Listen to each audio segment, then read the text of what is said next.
They're talking about bail-ins now. We're talking about negative interest rates. All these things are variations on the general concept that the losses are being absorbed by the public and not by the banks who are engineering the losses for their own benefit. We're coming to the point where we're looking for the bumper because we're coming to the end of the track right now.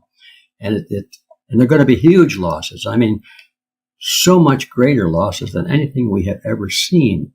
Not only that we have seen, but the world has ever seen, because we've expanded this balloon, this economic balloon, bigger and bigger and bigger than ever before, ever seen in history. And when it pops, it's going to be a very big pop. Popular American author and filmmaker George Edward Griffin is the personification of what the mainstream describes as a conspiracy theorist. But if there's anything we've learned over the past 3 years, it is that the so-called theories contain more truth than the facts that were constantly fed by the establishment. In his 1994 book, The Creature from Jekyll Island, Griffin talks about how the U.S. Federal Reserve was established and is still being controlled by a deadly banking cartel, which continuously impoverishes the American tax-paying public to fulfill its dastardly aims.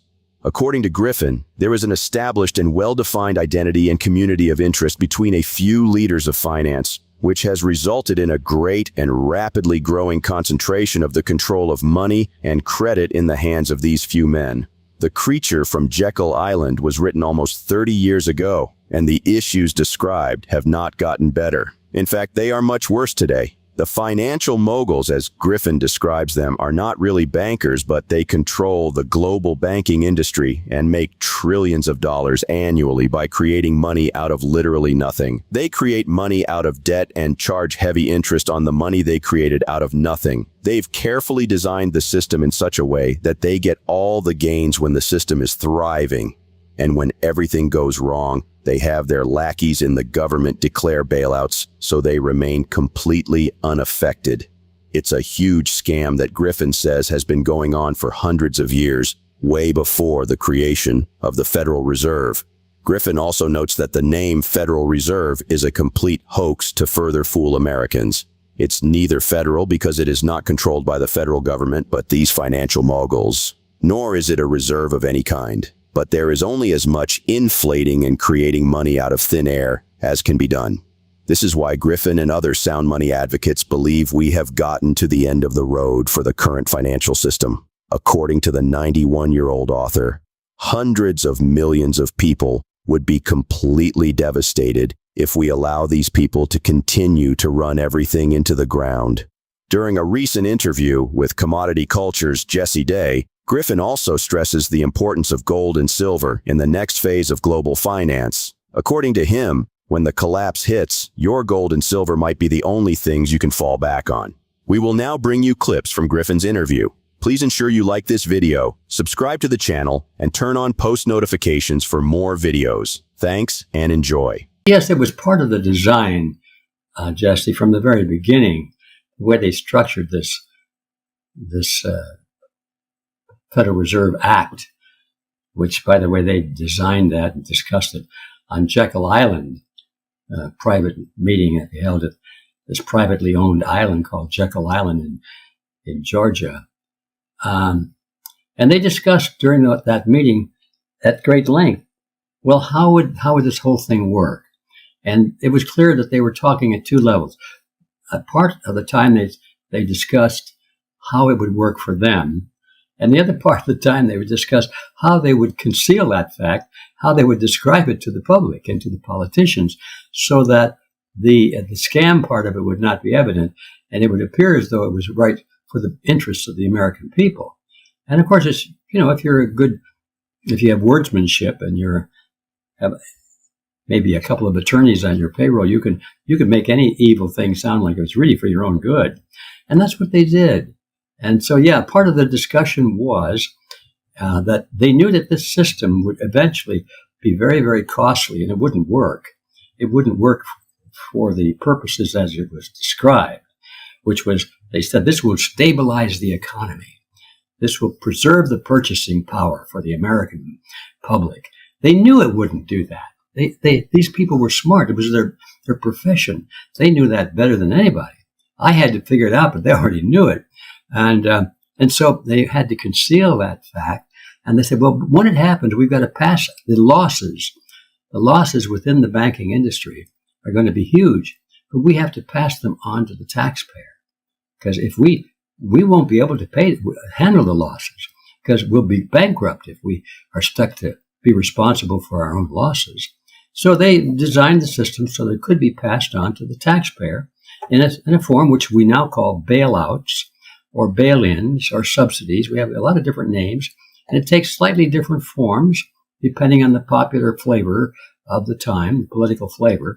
And they're talking about bail-ins now. We're talking about negative interest rates. All these things are variations on the general concept that the losses are being absorbed by the public and not by the banks who are engineering the losses for their own benefit. So yeah, that's really what it was all about, still is. And now, of course, we're coming to the end of that track. And I don't know quite what lies at the very end. You know, at the end of a railroad track, there's always some kind of a bumper. And so if there's a runaway car, it hits the bumper, it doesn't go off the rails.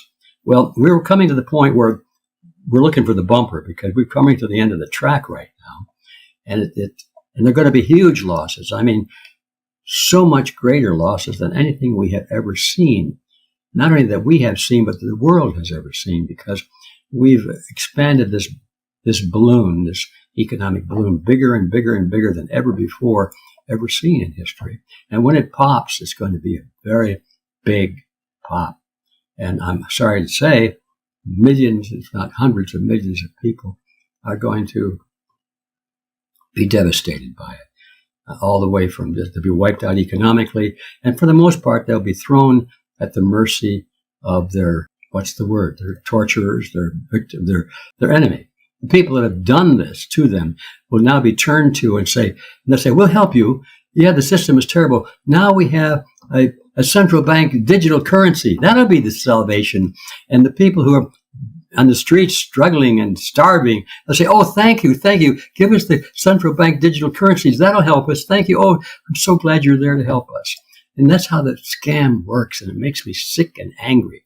So that's maybe not the kind of answer you wanted, but that's where it's going in layman's terms, not in bankers' terms, because they'll make it look and sound like they're doing a good thing. Central banks, the International Monetary Fund, basically everyone is working on a central bank digital currencies. It's been a kind of uniting call for the world's governments, democracies, and communists alike. Almost all central banks are either researching a central bank digital currency or in one phase of development or the other. About a dozen central banks have already launched theirs. While it's very strange to see our representatives agree on any topic, they seem to be uniting fine in their resolve to develop CBDCs, public condemnation notwithstanding.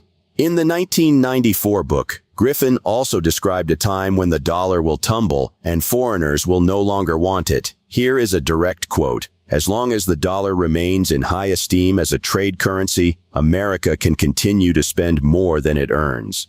But when the day arrives, as it certainly must, when the dollar tumbles and foreigners no longer want it, the free ride will be over.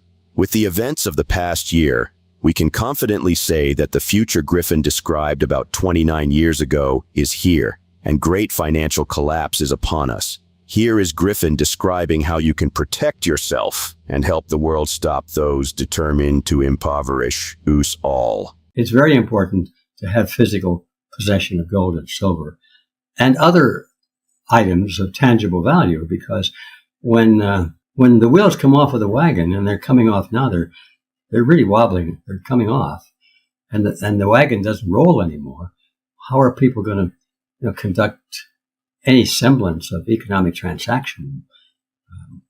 How will you buy anything if you don't even have money? The central bank digital currency will not be money, will not be ours. We'll only have what they give us. And if they don't like us, they won't give us any. We won't have any money. People like you and me and a lot of your listeners, we just won't have any government money because they want us to starve to death. And that's how they'll do it. They just deny us the power to have anything we can use as money. Well, if we have silver coin or a warehouse full of cheap white wine or whatever, something we can trade that's of tangible value, then there's some hope.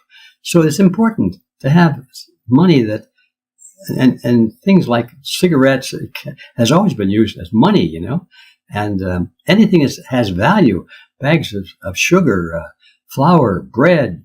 If you're growing things in your backyard and you got an extra couple of ears of corn, it's money when you need money the most. And we saw how valuable a couple of rolls of toilet paper became when the so-called pandemic broke out. Your first question is, are we going to get to that point? And my answer again is that depends on us. If we're just observers and we're asking that question and I wonder how it's going to all turn out. Is it going to happen? And that's all we do. The answer is, oh yes, it will happen, because there's nothing to stop it from happening. There's that saying, we are the ones that we've been waiting for to come and save us. If we don't want these things to happen, we have to become movers and shakers ourselves. We can't just see who to vote for and hope that they will solve this problem for us. As long as we do that, and you made that quote, I'm glad I'd forgotten that was in the book, but it was very, very poignant. As long as we accept those dollars and don't do anything to change the system, it will happen. And then once it happens, it's nothing you can do. There are a lot of analogies in that field. I don't want to sound too negative or grim, but this is a grim situation we're in. I hear people say, yeah, they're not going to take away my guns, you know. Second Amendment, we got to defend ourselves. And if they ever come to my door, they'll be surprised, you know. I keep thinking to myself, buddy, why do you wait for them to come to your door? Act now. Don't wait until it's over, because when they show up, they'll probably have 50 people out there with automatic weapons, and you're standing there with your 45 Colt, or they're coming with a drone overhead and dropping bombs on your house. Yeah, sure, you waited until they showed up at your door. No, don't wait. Do whatever you're going to do. And I'm not talking about becoming violent. I'm not talking about getting in the streets and starting shooting up things. I'm talking about taking action, political action, getting into these power centers that I'm talking about, and getting people that you know and trust elected into positions in your county board of supervisors, your city hall, and so forth. And then you can build up toward Congress and so forth. And then globally, this is a global war. But you've got to start at the bottom. You don't start at the top. So those are the answers. It's going to happen unless we stop it. So let's talk about how we stop it. When asked about the possibility of returning to a gold standard, Griffin states that he has some reservations about trusting the people in charge with such a task. He explains that from past experience, both in and out of the United States, governments have been known to fool people about backing up a new currency system with gold and silver, only to make a quick turnaround after some time. So, even if you're promised a gold-backed digital currency or a new gold-backed monetary system by the same people currently at the helm of affairs, Griffin says it's best to take it with a pinch of salt. What are your thoughts on Griffin's predictions of an impending collapse of the global financial system and the importance of owning gold and silver? Please drop your comments and observations in the comment section below. Also, ensure you like this video, subscribe to the channel, and turn on post notifications for more videos like this. Thanks for watching.